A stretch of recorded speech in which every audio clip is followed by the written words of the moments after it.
Sejam bem-vindos a mais uma aula do Estudo Aprofundado da Doutrina Espírita. Estudo Aprofundado da Doutrina Espírita. Livro 3, Módulo 4. Aprendendo com as curas. Roteiro 4, Cura de cegueira. Neste roteiro, nesta aula, nós vamos estudar as curas dos cegos realizadas por Jesus. A cura de um cego de nascença e a cura do cego de Jericó.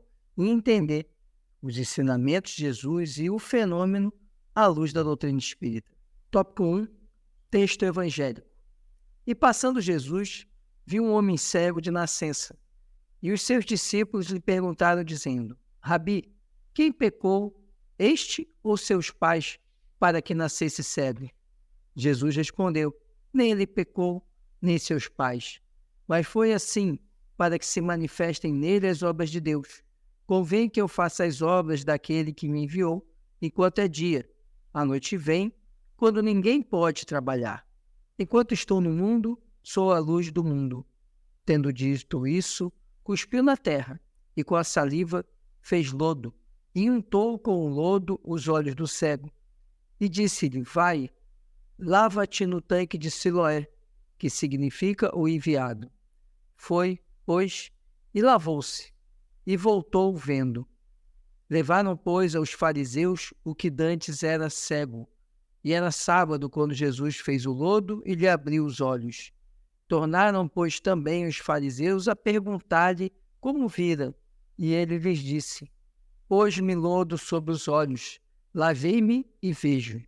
Então, alguns dos fariseus diziam: este homem não é de Deus, pois não guarda o sábado. Diziam outros: como pode um homem pecador fazer tais sinais? E havia dissensão entre eles. Evangelho de João, capítulo 9, versículos 1 ao 7 e 13 a 16.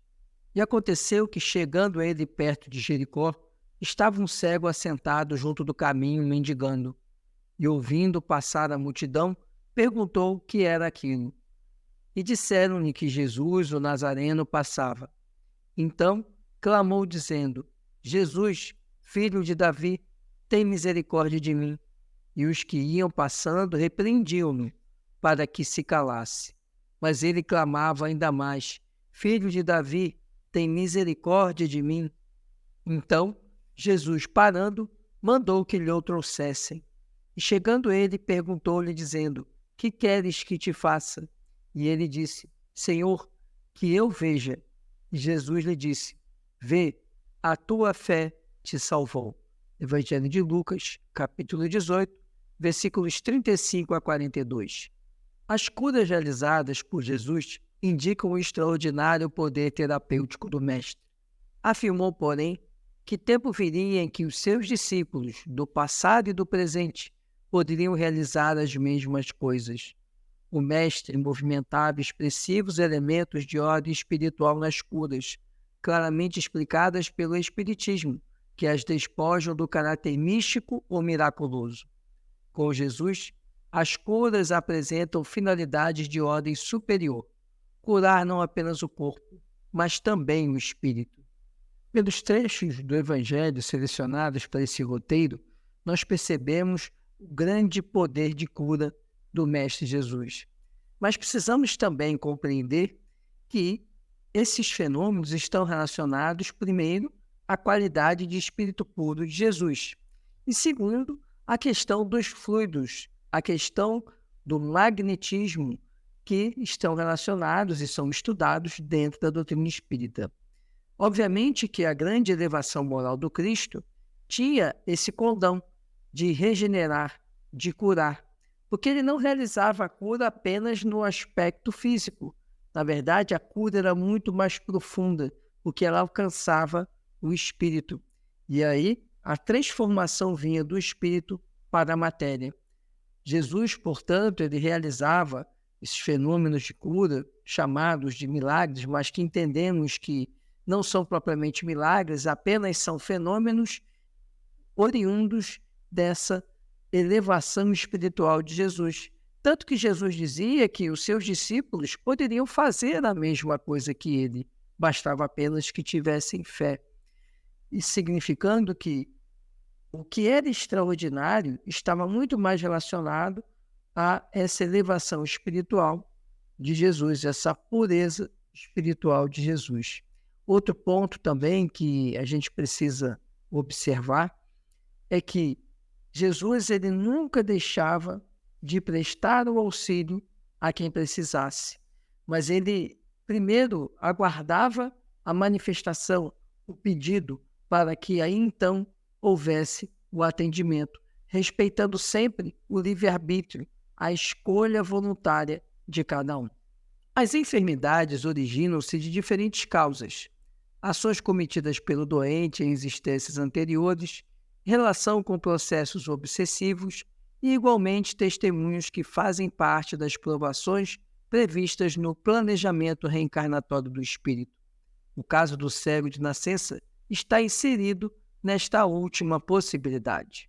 A doença do cego de Jericó parece indicar equívocos que o espírito cometeu em existências precedentes, que alcançam o presente na forma de lesão física. Por outro lado, é possível que esse tipo de cegueira estivesse associado também à influência obsessiva. Percebemos então que nos dois cegos, nas duas situações, nós temos questões distintas. No primeiro cego, que inclusive os discípulos perguntam se quem havia pegado era ele ou os ancestrais dele, Jesus deixa claro que não, que ali o que havia era a consequência de um planejamento reencarnatório e que não havia ali uma dívida nem dele nem dos ancestrais, e sim uma necessidade evolutiva do espírito. Já no caso do cego de Jericó, nós percebemos que há ali algumas questões ligadas ao próprio espírito que trazia consigo alguns débitos, como também questões de obsessão, questões obsessivas, né? Um processo obsessivo. Portanto, são cenários distintos, a do primeiro cego e a do segundo cego. Tópico 2. Interpretação do texto evangélico. E passando Jesus, viu um homem cego de nascença, e os seus discípulos lhe perguntaram, dizendo: Rabi, quem pecou, este ou seus pais, para que nascesse cego? Jesus respondeu: nem ele pecou, nem seus pais, mas foi assim para que se manifestem nele as obras de Deus. João, capítulo 9, versículos 1 a 3. A missão do cego, como programação definida no plano espiritual, está claramente evidenciada nestas palavras de Jesus, registradas por João. Nem ele pecou, nem seus pais, mas foi assim para que se manifestem nele as obras de Deus. O cego de nascença exemplifica os diferentes tipos de cooperadores que o Cristo requisitou para auxiliá-lo na execução de sua divina missão. De acordo com as possibilidades de cada espírito, alguns abraçam tarefas de vulto e os sacrifícios inerentes ao compromisso assumido. Outros executam tarefas menores, porém não menos importantes. O indivíduo que nasceu cego, cego de nascença, ele tinha uma importante missão. Jesus, ele aponta isso. Quando questionado pelos discípulos se aquele homem ele havia pecado ou se eram os seus ancestrais, Jesus responde que nenhum deles pecou, mas que aquele homem nasceu assim porque ele tinha uma missão a cumprir. É assim com todos nós. Todos nós somos convidados por Jesus e estamos aqui na Terra para desempenhar missões de maior ou de menor importância. A missão daquele homem daquele espírito, era suportar a cegueira até o momento de encontrar o Mestre Jesus. Para que isso? Para que ele servisse de testemunho, de prova de que Jesus era a luz do mundo. E ele, como luz do mundo, viria trazer luz mesmo para aqueles que nasciam sem enxergar. Esse espírito, ele assumiu então essa missão e reencarnou com essa missão e essa provação de nascer cego e aguardar até a chegada do momento em que ele cruzaria o caminho do Cristo. Isso serve de lição para todos nós.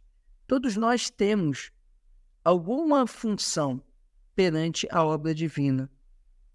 O que precisamos é estar prontos no local para desempenhar essa função dentro da obra divina.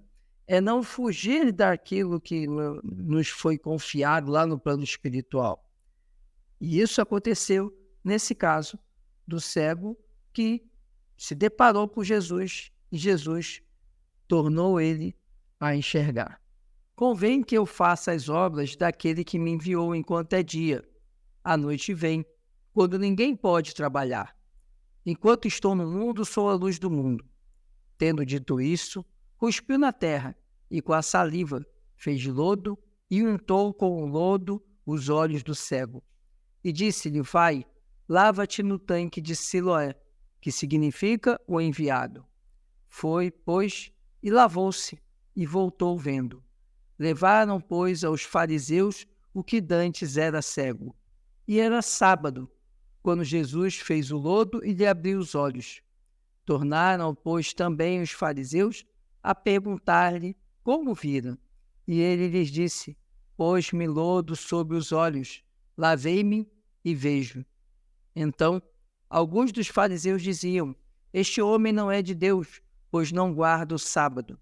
Diziam outros: como pode um homem pecador fazer tais sinais? E havia dissensão entre eles. Evangelho de João, capítulo 9, versículos 4 a 7 e 13 a 16. Jesus, por sua vez, tinha um trabalho a executar enquanto é dia, segundo suas palavras, isto é, quando surge o momento certo, às claras, sob a bênção da paz e da alegria que o encontro do discípulo com o seu mestre favorece. Mais tarde viria a noite, símbolo das limitações espirituais dos fariseus que questionaram a cura e o fato desta ter sido realizada no sábado. Vemos então que o Cristo deixa claro ser a luz do mundo. E ele ainda adverte que ele precisava fazer isso enquanto era dia, ou seja, enquanto a mente das pessoas estava aberta para compreender a grandiosidade do Mestre. E interessante que ele faz ali a terapêutica com o lodo e envia o cego para o poço de Siloé, que é o poço do enviado, significando também que ele era o enviado de Deus. E mais, Jesus ele abre os olhos do cego para que o espírito dele ficasse iluminado, pudesse ver. Mas veja que perante os fariseus não conseguiam enxergar que o Filho de Deus era Jesus, simbolizando exatamente a noite que viria, como Jesus muito bem disse, que viria a noite, ou seja, viriam aqueles que estão com os olhos fechados, que estão na escuridão e não compreenderiam a grandiosidade do Mestre. O Espiritismo esclarece o mecanismo da cura realizada. Em primeiro lugar, destaca-se o amor inestimável do Cristo pela humanidade, oferecendo-se como fonte de alívio aos cansados e oprimidos. Mateus capítulo 11, versículo 28. Em segundo, mobiliza poderosos recursos magnéticos de si mesmo para curar e amenizar o sofrimento do próximo. Em qualquer lugar, dia e hora, estende a mão e cegos vêm, e paralíticos se levantam, e feridentos se alimpam, e obsediados se recuperam. O Espiritismo esclarece como a energia magnética opera a modificação nas propriedades das substâncias materiais, donde o efeito curativo da ação magnética convenientemente dirigida. Pela doutrina espírita, nós conseguimos compreender o papel dos fluidos, principalmente do fluido universal, que é a substância essencial do universo. O fluido universal ele vai sofrendo transformações e modificações, dando origem a todo tipo de matéria. E Jesus, obviamente, tinha conhecimento disso. Ele utilizou ali uma matéria que ele tinha à disposição, que era a terra, a areia. E, com isso, ele modifica o fluido existente naquela areia. Ele faz uma atuação sobre o fluido e utiliza também o fluido da saliva, ou seja, daquilo que vinha do seu corpo físico, para se agregar ao fluido da terra, modificando e dando àquele fluido, àquela matéria, aquela massa de matéria, uma outra característica. Além disso, Jesus também tinha conhecimento do magnetismo. O magnetismo humano ele está ligado muito à força do espírito centrada na vontade. Jesus sabia disso e tanto sabia que ele magneticamente ele injetou ali a vontade dele, espírito puro, de que aquela substância tornasse outra essência que fosse capaz de restaurar o corpo físico daquele homem. E Jesus, agindo assim, o fez não só com esse caso do cego, mas em vários outros. Quando ele curou leprosos, curou paralíticos, ele sempre atuou observando a vontade, a força espiritual para que ele chegasse ao resultado de cura. Mas isso só acontecia porque havia também uma conjugação com a vontade daquele que recebia a cura, a vontade do cego, do paralítico, do leproso. Eles, com a vontade deles, fazia com que o fluido emanado do Cristo se impregnasse e restaurasse aquilo que precisava ser restaurado. A cura foi realizada em 2 etapas. Na primeira, Jesus desobstruiu as estruturas biológicas responsáveis pela visão que se encontravam adormecidas, parcialmente paralisadas em razão do período de tempo sem uso. Fato semelhante aconteceu com Paulo, o apóstolo dos gentios, que ficou temporariamente cego porque escamas lhe bloquearam a visão, em Atos dos Apóstolos, capítulo 9, versículo 18. Jesus aplicou então uma ação magnética mais intensiva, saliva e terra, nos olhos do cego para desbloquear-lhe a visão. O mestre elaborou, na verdade, uma espécie de cataplasma com terra e saliva, denominado lodo no texto evangélico, de forma que os elementos curativos penetrassem lentamente nos olhos sem traumas.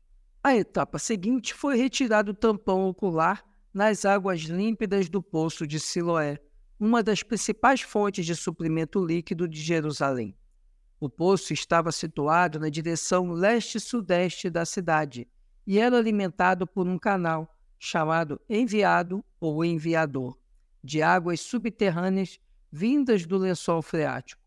Nos tempos do Novo Testamento, esse poço era usado para abrigar pessoas enfermas nas suas cercanias. É possível que a procura dos doentes pelo poço estivesse relacionada às propriedades medicinais de suas águas, da mesma forma que procuramos benefícios nas instâncias hidrotermais ou hidrominerais. É oportuno lembrar que a cura só se efetiva no corpo físico se a intervenção magnética atuar no perispírito. O espírito André Luiz elucida: atuando nos centros do perispírito, por vezes efetuamos alterações profundas na saúde dos pacientes, alterações essas que se fixam no corpo somático de maneira gradativa. Jesus, então, ele atua como o verdadeiro médico das almas. Ele não realiza a cura de um só instante, e sim em etapas. Justamente porque aquele homem cego desde nascença precisava ter a sua visão restaurada de maneira gradual, para não impactá-lo, ou até mesmo para que o processo de cura não ficasse prejudicado. Como aquela pessoa que de repente acorda e abre os olhos e encontra muita luminosidade, acaba não enxergando nada, né, até recuperar a visão. Jesus, então, faz aos poucos isso. Ele atua na parte fluídica, através ali da saliva e da terra, e também na parte espiritual. E lembrando, como diz André Luiz, que as questões orgânicas elas são decorrentes, muitas vezes, de problemas no perispírito. E Jesus sabia disso. Por isso, ele precisava atuar também não só a nível de corpo físico, mas a nível de perispírito, onde a sutileza do fluido deveria ser muito maior, para que pudesse penetrar não só no corpo físico, mas principalmente no perispírito daquele indivíduo que estava cego. E aconteceu que, chegando ele perto de Jericó, estava um cego assentado junto do caminho, mendigando.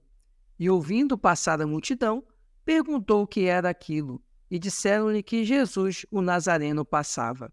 Evangelho de Lucas, capítulo 18, versículos 35 a 37.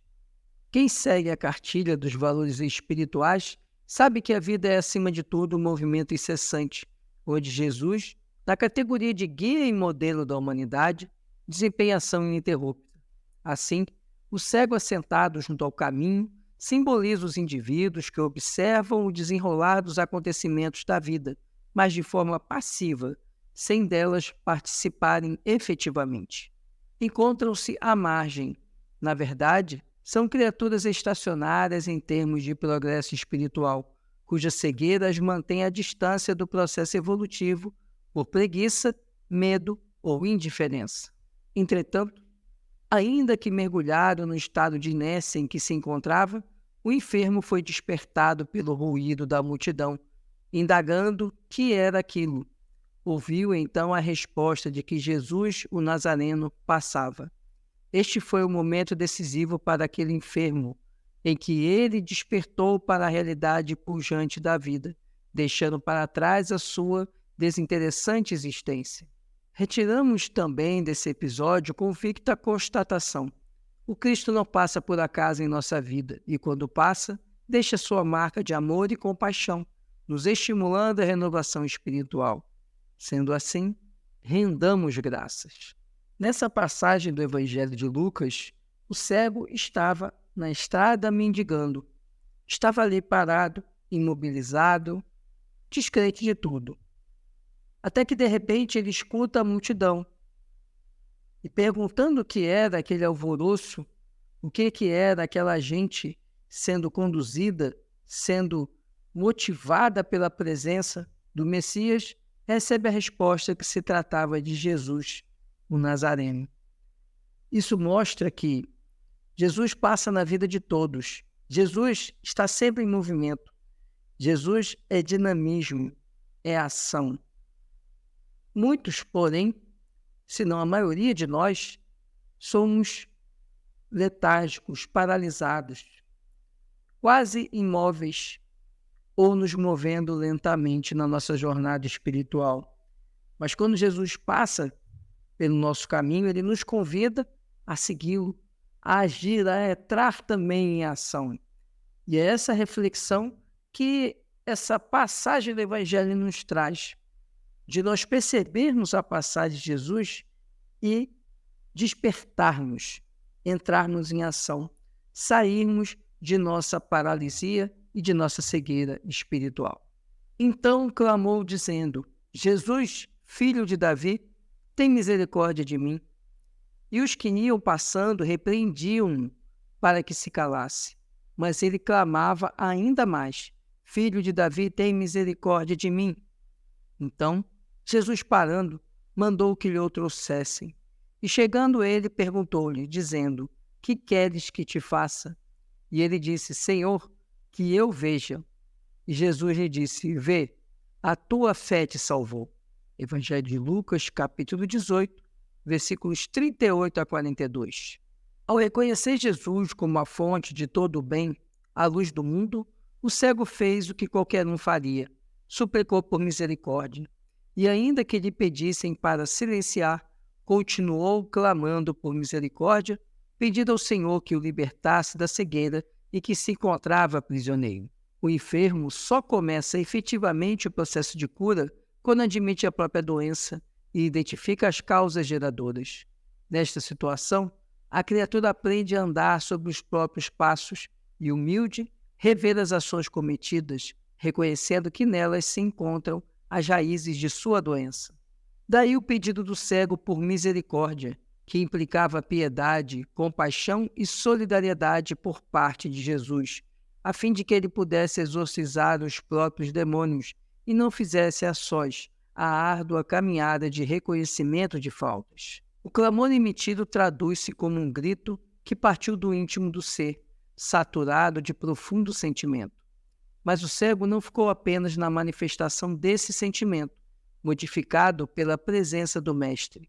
Identificou nele o Salvador e, por isso, suplicou-lhe a assistência espiritual de que carecia para progredir.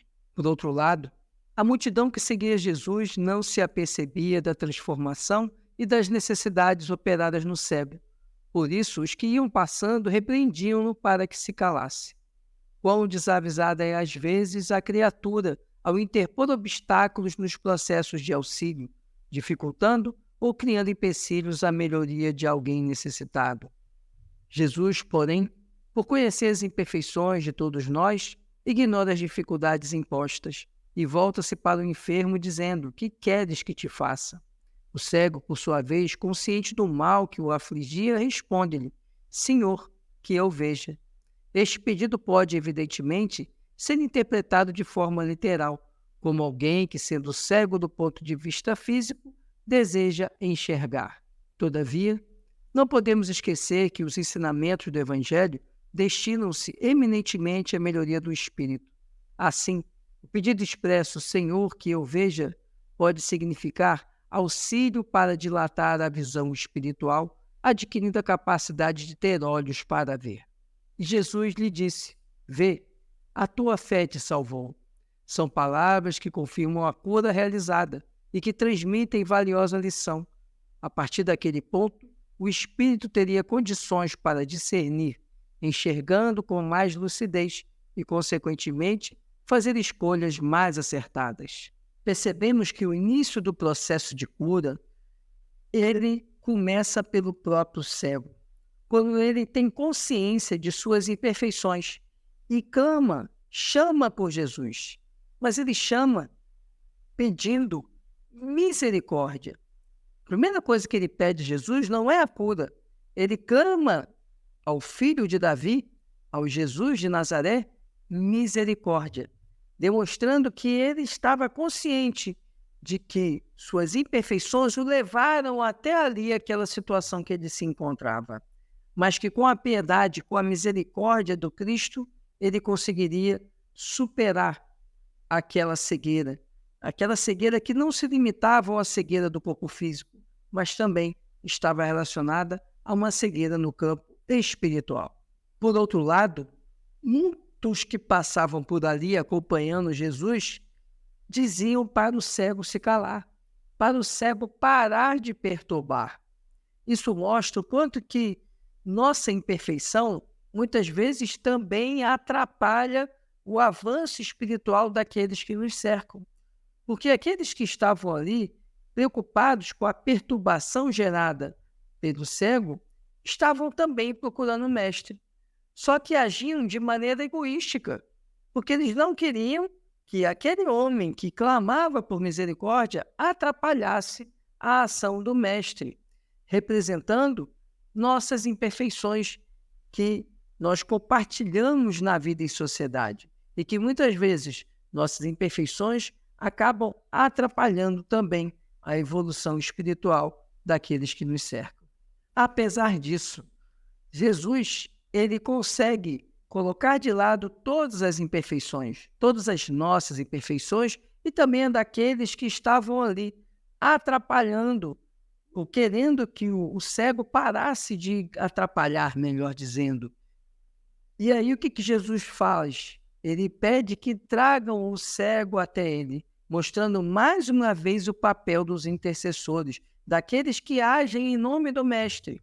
E ao levar o cego perante o Mestre, Jesus não o cura de pronto.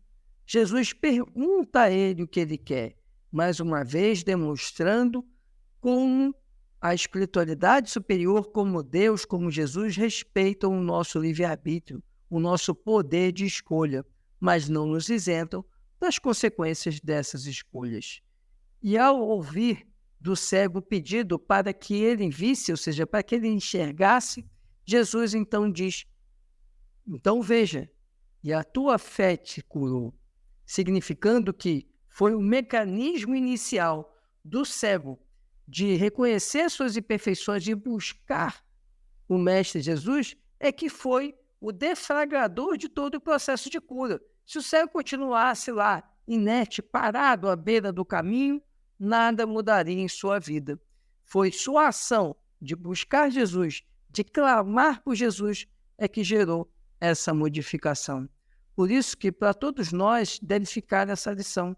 Cabe a nós exatamente agir como cegos espirituais que somos, e clamar pela misericórdia do Mestre e pedir que nos levem até Ele, assim como o cego fez, para que aí, perante o Mestre, possamos pedir a Ele que nos ajude a enxergar, nos ajude a abrir e a dilatar nossa visão espiritual, entender a importância da nossa jornada espiritual e a nossa necessidade de dedicação ao nosso espírito, à nossa essência, para que possamos, sim, enxergar os passos do Mestre. Espero que essa aula tenha sido interessante e que tenha sido produtiva para você. Se você ficou com alguma dúvida, deixe aqui nos comentários sua pergunta, que prepararemos a resposta para você. E eu peço que curta, comente e compartilhe, ajude que esse estudo chegue a pessoas que estão necessitando de orientação, de uma palavra de fé e de esperança e também desejam conhecer mais a doutrina espírita. Muito obrigado por sua atenção e até a próxima.